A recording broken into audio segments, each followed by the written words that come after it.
সবাইকে আমার ইউটিউব চ্যানেলে স্বাগত।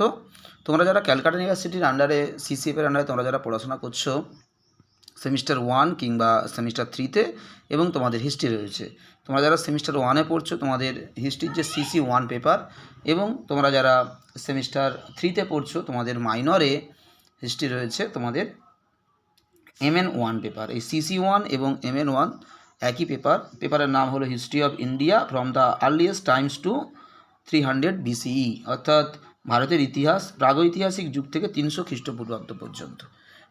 এই যে পেপারটা তোমাদের রয়েছে সিসি 1 কিংবা MN 1 হিস্ট্রিতে, এই পেপার থেকে একটা গুরুত্বপূর্ণ 5 নম্বরের প্রশ্নের উত্তর আজকে ভিডিওতে দেব। তোমরা প্রথম থেকে শেষ পর্যন্ত দেখতে থাকো। তাম্রপ্রস্তর যুগ সম্পর্কে আলোচনা করো, কিংবা তাম্রপ্রস্তর যুগের সংস্কৃতি সম্পর্কে টিকা লেখো, কিংবা তাম্রপ্রস্তর যুগের বৈশিষ্ট্য লেখো। এটা কিন্তু অলরেডি মাইনরের পরীক্ষাতে কিন্তু অলরেডি এসেছে, খুবই ইম্পর্ট্যান্ট একটা 5 নম্বরের প্রশ্ন। তোমরা প্রথম থেকে শেষ পর্যন্ত দেখতে থাকো। তোমাদের এই সিসি 1 পেপার বা MN 1 পেপার থেকে কিন্তু অলরেডি হরপ্পার ধর্ম, ষোড়শ মহাজন পদ, আরও অনেকগুলো নব্যপ্রস্তর বিপ্লব, অনেকগুলো টিকার উত্তর কিন্তু অলরেডি আপলোড করা হয়ে গেছে।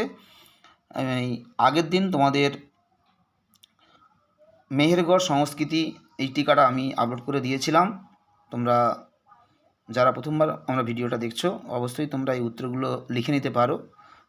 তোমরা যারা সিসি 1 বা MN 1 হিস্ট্রি তোমাদের রয়েছে ইতিহাসে যাদের, তোমরা অবশ্যই এই উত্তরগুলো লিখে নিতে পারো। তোমাদের মেহেরগড় সংস্কৃতির পরে আজকে তাম্রপ্রস্তর যুগের টিকাটা তোমাদেরকে দিচ্ছি। তোমরা প্রথম থেকে শেষ পর্যন্ত দেখো এবং খাতায় উত্তরটা ভালো করে লিখে নাও। আমাদের এই পেপার থেকে আরও গুরুত্বপূর্ণ প্রশ্নের উত্তর কিন্তু দেওয়া হবে। গৌতম বুদ্ধের উপদেশগুলি আলোচনা করো, বর্ণাশ্রম ব্যবস্থা বা বর্ণ ব্যবস্থা বৈদিক যুগের, আরও গুরুত্বপূর্ণ ভালো ভালো টিকা রয়েছে। গান্ধার শিল্প তো অলরেডি আমার চ্যানেলে আপলোড করা রয়েছে, তোমরা দেখতে পারো।